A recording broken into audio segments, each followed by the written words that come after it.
Streaming now, this is the Wood TV Live Desk.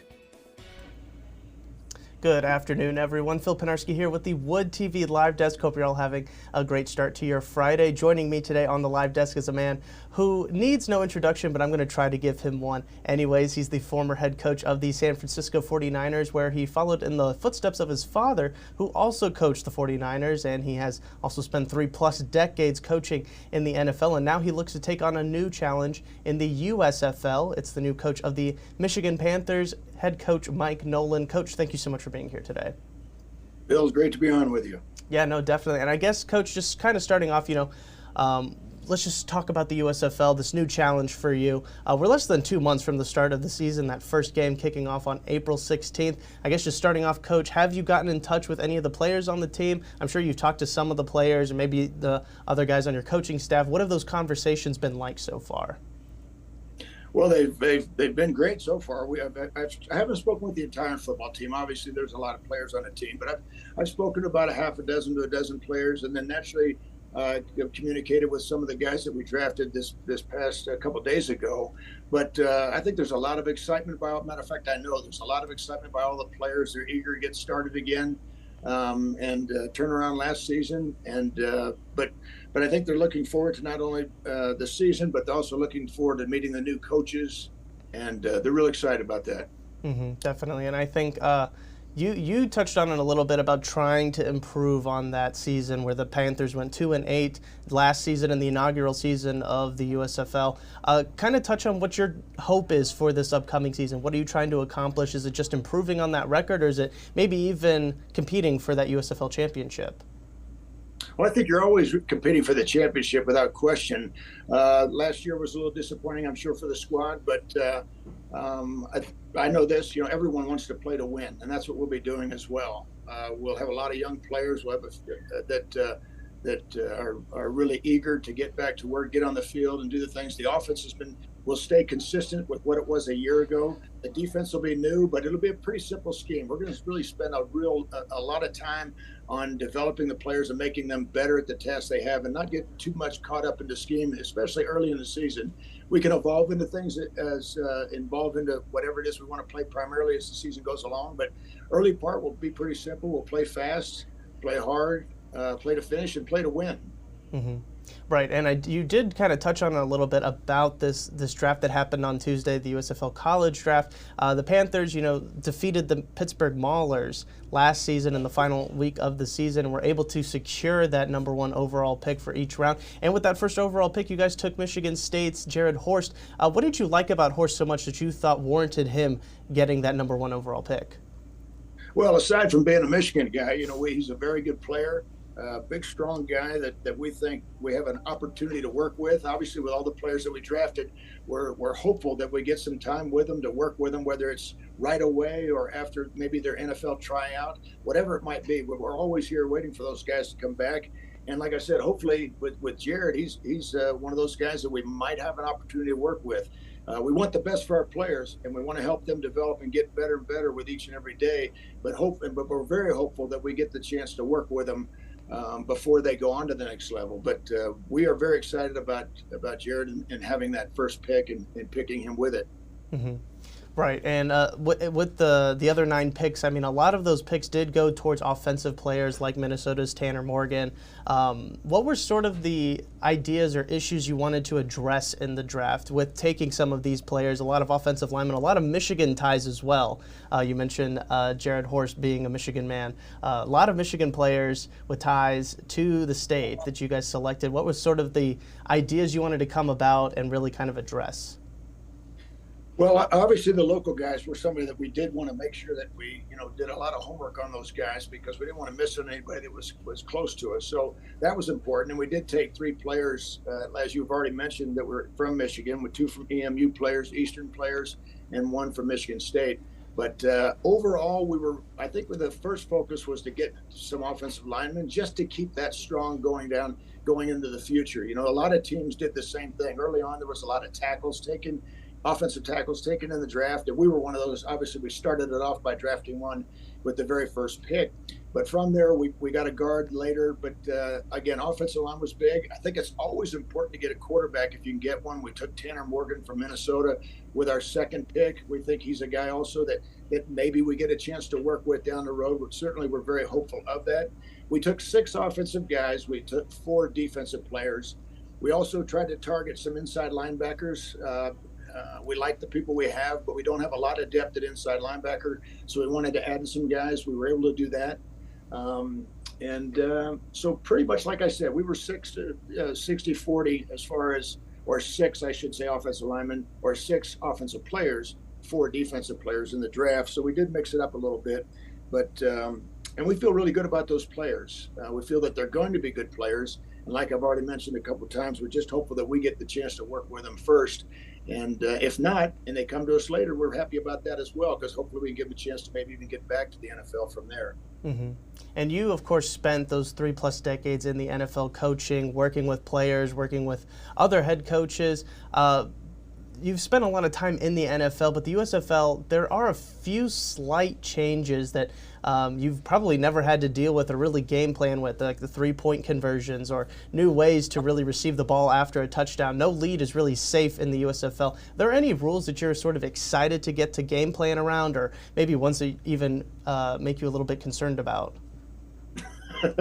That's a great way to say it. I think both. Yeah, I'm excited about them and I'm concerned about them, but I'm more excited about them. I love the rules. What I like about them most of all is my team's never out of it. If you're a team that falls behind in points, you can quickly catch up, whether it's with the onside, eliminating the onside. If you don't want to do it, I should say, and you'd rather go for a 4th and 12, I think there's a better percentage, better chance in your favor to be successful on that and get the ball back. And again, I'm talking about if you are behind in score.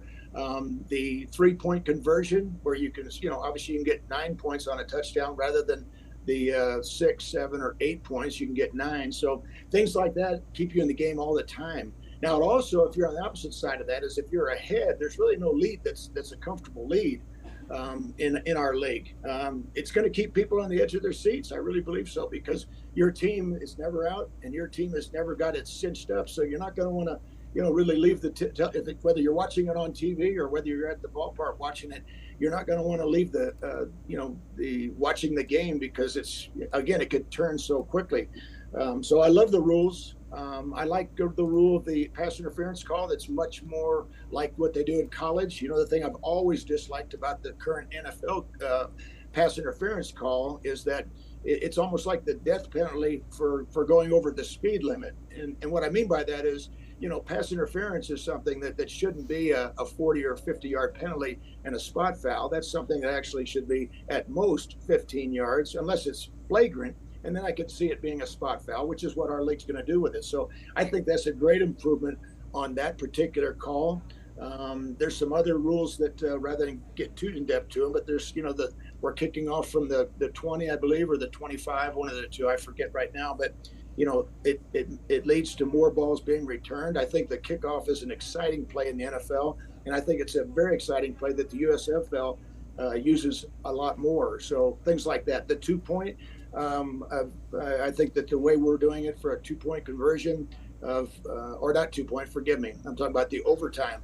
I think it's much more fair than what the NFL currently has, and I think the NFL at some point is going to change theirs, because, as I've always said, the NFL right now, their overtime is, if you compared it to baseball, it'd be like someone hitting it out of the park at the top of the 10th inning when you're going into extra innings. If somebody hits a home run, the game isn't over. If you ended a baseball game at the top of the 10th, they'd look at you like, are you crazy?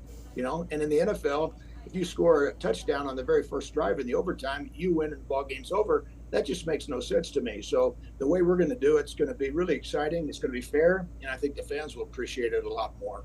Mm-hmm. Right, absolutely. And, kind of switching gears a little bit now, we talked about the changes between the NFL and the USFL, but there are changes actually coming to the USFL this season. There will be 4 hubs where the teams will be playing. It's not all going to be played in Birmingham, Alabama, like it was last year. Ford Field in Detroit has been named one of the hubs that the Panthers and the Philadelphia Stars will play in. It's a venue that you visited plenty of times during your time in the NFL. Do you have any distinct memories about Ford Field, Detroit, or really even the state of Michigan for that matter that really kind of drew you to the Panthers?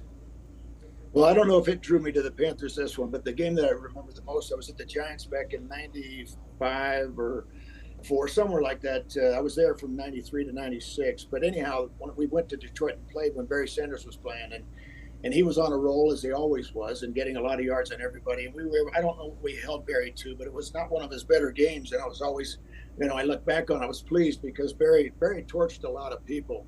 And so I have a good memory of coming back and actually having a good day. Now, we were the opponent at the Giants playing the Detroit Lions, but again, that's a fond memory of mine. Mm-hmm. One of the things that comes to mind for me right now that I'm really excited about too, from a fan's perspective, is it's very fan friendly that our games are going to be that. And starting with I think yesterday the USFL might have announced it, but our ticket prices are very low. I think it's $25 for a seat. And you can get a 50-yard line seat for like $100. And I think that might even be for the season, not just for one game. So there's all kinds of things that the USFL is doing to gather more people at the games to come see. And as I've already mentioned, when you come to the game, it's going to be a game that's exciting the entire time because of the rule changes that we have that they aren't crazy rules either. I think some leagues have had some things that they used to, anyway, that just been a little bit off the beaten path. Whereas I think all the rule changes that we've made are things that the NFL at some point are going to adapt because they're good rules that are fair for both offense, defense, and for teams. And it's just more exciting. And so I'm really excited about the games. Like I said, being in Detroit. And then in the stadium there, and just the fans' participation and what we'll be giving the fans as well. Right, absolutely. And once again, for people just joining in, Phil Penarski here with the Wood TV Live Desk, talking to the new head coach of the Michigan Panthers in the USFL, Mike Nolan. Mike, kind of wrapping things up, your father, Dick Nolan, was a longtime head coach in the NFL for several years. Is there anything that you really took away from his coaching style or something that he kind of taught you from a young age that you still use in your everyday coaching career, even now with the Panthers? On the funny side, it was wearing a suit, but I'm not going to wear a suit in in Detroit in the USFL. But anyhow, the one thing that stood out, and it's kind of why I'm doing this right now, and that is that my father always said this was a people business before it's a football business. And I think it was very true. One of the things that everybody as a player and a coach likes is the camaraderie that you have in the NFL. And along with that, from a coaching standpoint, there's great pleasure in helping players develop and becoming better players. And if we have that opportunity to work with these guys that we've talked about and they could go on to the NFL, it's just another addition for a fan that falls in love with somebody that played in their city, goes on to the NFL, and they watch them as developing players in the USFL, and then they watch them again as NFL players. And they can, it's fun to say, hey, I saw that guy when he was playing with the, Michigan Panthers, and he was really good, and I remember watching him and things like that, and now he's in the NFL. So, like I said, the people part of it. Mm-hmm. Right, absolutely. And Coach, just one final question. We're going to really turn it over to you and kind of let you have the ball here on this one. Why should people be excited about the Michigan Panthers this season? Just why should people come out to Ford Field? Obviously, it can only go up from the past season. So why should people really be excited to come out to Ford Field, watch the Panthers, and really just kind of take in the USFL as an entire league, as a spring football league? Well, before it gets to the Panthers, I think the league, like I've already said, I think it's a great reason for the fans to come out. The game's going to be an exciting game from start to finish with some exciting rules. As far as the Michigan Panthers go, it's our objective to win games. That's what we're going to try and do. We want to put a winning product on the field. We want to play well. We want to play fast. We want to finish what we're doing. We want to be a team, even on a bad play, that you say, man, they are really playing hard and playing fast. And hopefully in the end, we come out with a victory each and every time. But those two things, to me, I think are two things that should draw fans to the game. The game itself, the changes in the game, and the fact that I believe we'll be playing winning football, and it'll be exciting to watch our young players that will develop into NFL players one day, hopefully. All right. Well, Coach, we are going to let you go. Again, thank you so much for stopping on the Wood TV Live Desk today. We really do appreciate it. We love hearing from you and really kind of just talking about the USFL. Again, that first game for the Panthers kicks off in Memphis, Tennessee on April 16th. Coach, thank you so much for joining us today. Thank you, Phil. I appreciate it. Always a pleasure. Yes, no, absolutely. And I want to thank everybody else for tuning into this latest edition of the Wood TV Live Desk. I'm Phil Penarski, and we hope you have a great rest of your day.